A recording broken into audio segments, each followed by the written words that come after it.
Bom dia, boa tarde, boa noite. Hoje nós estamos no nosso 26º dia de leitura bíblica cronológica, de capa a capa. Muito obrigado pela sua presença. Hoje o capítulo que nós vamos ler é de Êxodo 22 até Êxodo 24. Bora comigo então? Capítulo de Êxodo 22, as leis a respeito de roubos e prejuízos. Se alguém roubar um boi ou uma ovelha e matar ou vender um animal, pagará 5 bois por um boi e 4 ovelhas por uma ovelha. Quem roubou deverá pagar por aquilo que roubou. Se não tiver com que pagar, então deverá ser vendido como escravo para pagar por aquilo que roubou. Se o animal roubado, seja boi, jumento ou ovelha, for encontrado vivo com a pessoa que o roubou, ele pagará 2 por 1. Se um ladrão for apanhado roubando de noite uma casa e for morto, quem o matar não será culpado pela morte do ladrão, mas se isso acontecer durante o dia, ele será culpado de assassinato. Se alguém deixar que os seus animais pastem num campo ou numa plantação de uvas, ou se os largar para comerem as colheitas de outras pessoas, esse alguém pagará com o melhor do seu próprio campo ou com o melhor da sua própria plantação de uvas. Se alguém acender uma fogueira no seu campo e o fogo pegar nos espinheiros e espalhar pelo campo do outro homem e destruir os feixes de trigo ou as plantações que já estiverem maduras, aquele que acendeu a fogueira pagará todo o prejuízo. Se alguém receber de uma outra pessoa dinheiro ou objetos para serem guardados, e isso for roubado da sua casa, o ladrão, se for achado, pagará o dobro. Mas se o ladrão não for encontrado, o dono da casa será levado ao lugar de adoração e ali deverá jurar que não roubou o que ele tinha dado para guardar. Se uma pessoa ficar com um boi, um jumento, uma ovelha, roupas ou qualquer coisa perdida e aparecer alguém dizendo que é dono, o caso deverá ser levado até o lugar de adoração. Aquele que Deus declarar culpado pagará o dono o dobro.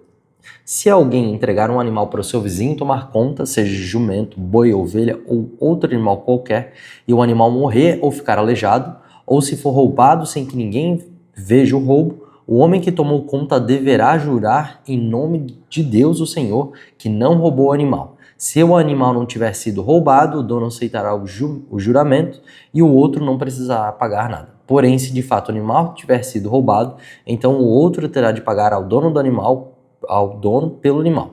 Se o animal tiver sido morto por animais selvagens, o outro terá de trazer como prova o que sobrou e não pagará nada pelo animal morto. Se alguém pedir emprestado algum animal e este ficar doente ou morrer quando o seu dono não estiver presente, quem pediu o emprestado deverá pagar o preço dele. Mas se isso acontecer quando o dono estiver presente, o outro não precisará pagar nada. Se o animal tiver sido alugado, só será pago o aluguel.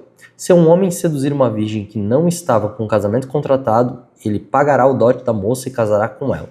Porém, se o pai dela não quiser que a moça case com ele, então ele pagará ao pai uma quantia em dinheiro de acordo com o preço de uma noiva virgem. Mate toda mulher que fizer feitiçaria. Quem tiver relações sexuais com um animal será morto. Condene à morte toda pessoa que oferecer sacrifícios a qualquer outro Deus e não somente a mim, o Senhor. Não maltrate nem persigam os estrangeiros que estiverem morando na terra de vocês. Lembre que vocês foram estrangeiros no Egito. Não maltratem as viúvas nem os órfãos. Se vocês os maltratarem, eu, o Senhor, os atenderei quando eles pedirem socorro. Eu ficarei irado e matarei vocês na guerra. As suas mulheres ficarão viúvas e os seus filhos ficarão órfãos. Se você emprestar dinheiro a algum pobre do meu povo, não faça como o agiota que cobra juros. Se você receber a capa do seu vizinho como garantia de uma dívida, devolva antes que anoiteça, pois a capa é a única coisa que ele tem com a que se cobrir quando dorme, para esquentar o corpo. Sem a capa, ele não tem nada com o que se cobrir. Quando ele clamar a mim pedindo ajuda, eu atenderei, pois sou bondoso. Não rogue praga contra Deus e não amaldiçoe nenhuma das autoridades do seu povo. Traga-me no tempo certo as ofertas de cereais, de vinho e de azeite. Entrega-me o seu primeiro filho. Entrega-me o primeiro filho das tuas vacas e das tuas ovelhas e deixe que o primeiro filhote macho fique com a mãe 7 dias. Porém, no 8º dia, oferece-o a mim. Vocês são um povo separado para mim, por isso não comam a carne de animais que tenham sido mortos por animais selvagens. Deem essas carnes aos cães. Uma coisa muito interessante que a gente acabou de ler aqui no capítulo 22... a gente vai falar a respeito da justiça do Antigo Testamento, é o quadrilátero, ou seja, o quadrado da justiça. Ele é composto por 4 tipos de classes de pessoas: órfãos, viúvas, estrangeiros e pobres. Deus enfatiza muito na lei do Antigo Testamento para cuidar dessas pessoas. E isso não foi revogado. Isso não foi revogado porque essa é uma lei moral que nós temos que cumprir hoje. A palavra vai falar em Mateus que se a nossa justiça não ultrapassaria muito a justiça dos escribas e fariseus, que são os judeus, que são as pessoas que tentam guardar essa lei aqui, a gente não entra no reino dos céus. Mas por que, Kalel? Isso é tão radical. Por que tu tá me falando isso de uma maneira tão explícita, sendo que a vontade que eu tenho quando eu começo a ler essa lei do Pentateuco é simplesmente pular lá para Juízes, pular para Números, para voltar à história? É porque isso se refere a amar o próximo. Simplesmente isso. Jesus vai nos dar um único mandamento a respeito das outras pessoas. Amem os outros como eu amei a vocês. Isso se resume à lei e aos profetas. Isso se resume em relação a como eu devo lidar com os relacionamentos. Eu devo ter relacionamentos de amor. E se eu amo o meu próximo, eu faço exatamente o que essas coisas estão aparecendo aqui. Se eu não amo o meu próximo, eu posso fazer como os escribas e os fariseus, que eles faziam o quê? Eles enrolavam a lei de um modo que eles não precisavam a cumprir, parecendo que cumpriam, fazendo vários votos, fazendo um monte de coisa, dedicando ao Senhor, mas na verdade era tudo isso para mim evitar de ter que amar o próximo. Simples assim. Capítulo 23. Justiça e honestidade. Não espalhe notícias falsas e não minta no tribunal para ajudar alguém. Não siga a maioria quando ela faz o que é errado, e não dê testemunho falso para ajudar a maioria a torcer a justiça. Não faça injustiça nem mesmo para favorecer o pobre. Se você vir o boi ou o jumento do seu inimigo andando perdido, leve-o de volta para ele. Se o jumento dele cair debaixo da carga, não o deixe ali, mas ajude o dono a pôr o animal de pé. Quando um pobre comparecer ao tribunal, não cometa injustiça contra ele. Não faça acusações falsas, nem condene à morte uma pessoa inocente. Pois eu condenarei aquele que fizer essas coisas más. Não aceite dinheiro para torcer a justiça, pois esse dinheiro faz com que as pessoas fiquem cegas e não vejam o que é direito, prejudicando assim a causa daqueles que são inocentes. Não maltratem os estrangeiros que moram no meio de vocês. Vocês sabem como eles sofrem por serem estrangeiros, pois vocês foram estrangeiros no Egito. Sétimo ano e o sétimo dia. Versículo 10 do 23. Durante 6 anos você semeará a sua terra e colherá o que ela produzir. Porém, no sétimo ano, deixe que a terra descanse e não colha naquela nada que crescer nela. Mas os pobres poderão comer o que crescer ali, e os animais selvagens comerão o que sobrar. Faça isso também com as suas plantações de uva e de azeitonas. Trabalhe 6 dias por semana, mas no sétimo dia não faça nenhum trabalho, para que os seus escravos, seus animais e os estrangeiros que trabalham para vocês possam descansar. Deem atenção a tudo que eu, o Senhor, tenho dito a vocês. Não façam orações a outros deuses, nem mesmo falem o nome deles. As 3 grandes festas. Versículo 14. 3 vezes por ano vocês comemorarão uma festa em minha honra. No mês de Abibe, o mês que vocês saíram do Egito, comemorarão a festa dos pães sem fermento, como eu ordenei. Durante os 7 dias da festa, não comam pão feito com fermento, que ninguém venha me adorar sem me trazer uma oferta. Comemorem a festa da colheita logo que vocês começarem a colher o que plantaram. Comemorem a festa das barracas no outono, quando vocês colherem as uvas e as frutas dos pomares. 3 vezes por ano, nessas 3 festas, todos os homens devem vir adorar a mim, o Senhor. Quando vocês oferecerem um animal em sacrifício a mim, não me tragam pão feito com fermento. A gordura dos animais mortos nos sacrifícios durante as minhas festas deverá ser queimada no mesmo dia. Todos os anos tragam à casa do Senhor seu Deus os primeiros cereais que colherem. Não cozinhem um cabrito ou um carneiro no leite da sua própria mãe. Aqui ele vai estar falando aqui das 3 grandes festas que o povo judeu tem.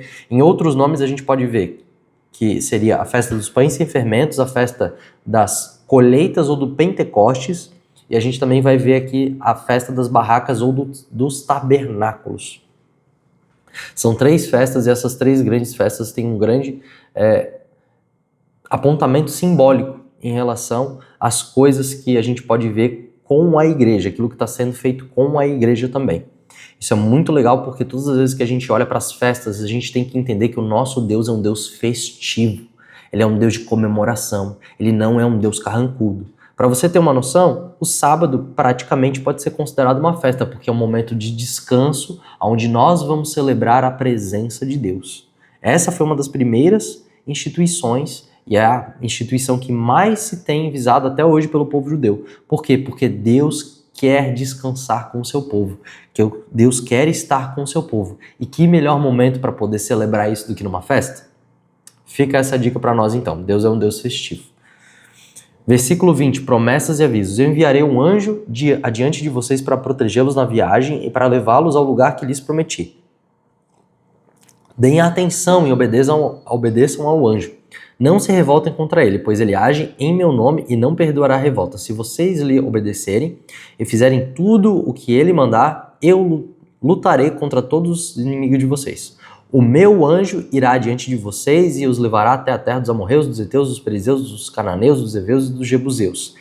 Eu destruirei todos esses povos. Não se curvem diante dos deuses deles, nem os adorem, não sigam seus costumes religiosos. Destruam os deuses deles e quebrem as colunas do deus Baal. Se vocês adorarem a mim ou sigam seu Deus, eu os abençoarei, dando-lhes comida e água. Tirarei de vocês todas as doenças. Na terra de vocês nenhuma mulher terá aborto nem ficará sem filhos. E eu darei a vocês uma vida longa. Farei com que os povos que são contra vocês tenham medo de mim. Farei com que haja confusão entre os povos contra quem vocês vão lutar e farei com que os inimigos fujam de vocês. Farei com que os seus inimigos fiquem apavorados e quando vocês forem avançando, eu expulsarei os heveus, os cananeus e os heteus. Não os expulsarei num só ano.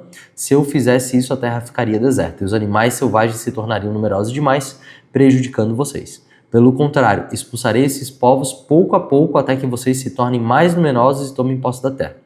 Farei com que os limites da terra de vocês vão desde o Golfo de Acabe até o rio Eufrates e do mar Mediterrâneo até o deserto. Eu lhes darei poder para dominarem os povos daquelas terras e vocês irão avançando e os expulsando. Não façam nenhum acordo com eles, nem com seus deuses. Não deixe que seus povos vivam naquela terra, na terra de vocês. Se deixarem, eles farão com que vocês pequem contra mim. Se vocês adorarem os deuses deles, isso será uma armadilha mortal para vocês. A gente pode ver aqui, até o capítulo 23, que Deus ele acaba enfatizando muito o colocar o relacionamento com Deus à frente de qualquer outra coisa. Por quê? Porque é mediante a aliança e o relacionamento que nós temos com Deus, que nós podemos ter acesso às promessas de Deus. Não adianta eu querer achar que todas as coisas vão acontecer automaticamente na minha vida só porque eu cheguei e falei assim, Deus é o Senhor. Não é. Porque a própria palavra vai falar em Apocalipse que naquele dia muitos se achegarão a de Jesus e falarão assim, profetizei em teu nome, expulsei demônio em teu nome, fiz sinal, maravilha e milagre em teu nome, e todos eles vão chamar Jesus de Senhor. Mas nenhum deles teve intimidade com esse Senhor, nenhum deles teve aliança com esse Senhor.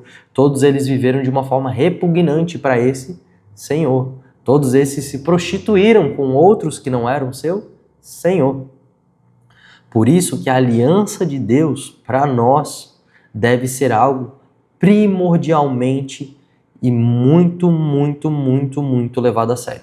Muito a sério. Se manter em santidade não é uma questão de luxo, não é uma questão opcional. Se manter em santidade é uma questão de sobrevivência. Amém? Vamos agora para o capítulo 24. O Senhor Deus disse a Moisés, você, Arão, Nabade, Abiú e 70 líderes do povo de Israel, subam um monte e venham até a minha presença. E quando ainda estiverem um pouco longe, ajoelhem-se para me adorar. Se você, Moisés, chegar perto de mim, os outros não. Só você, Moisés, chegará perto de mim, os outros não. E o povo não deverá subir o monte. Moisés foi e contou ao povo tudo que o Senhor tinha dito e todos os mandamentos que ele tinha dado. Então os israelitas responderam todos juntos, nós faremos tudo o que o Senhor ordenou. Então Moisés escreveu todas as leis de Deus, o Senhor. No dia seguinte, de manhã, ele construiu um altar ao pé do monte e colocou ali 12 colunas de pedra, uma para cada tribo das 12 tribos do povo de Israel. Aí Moisés mandou que alguns moços queimassem animais em sacrifício ao Senhor e matassem touros como oferta de paz. Moisés pôs a metade do sangue dos animais em bacias e derramou outra metade no altar.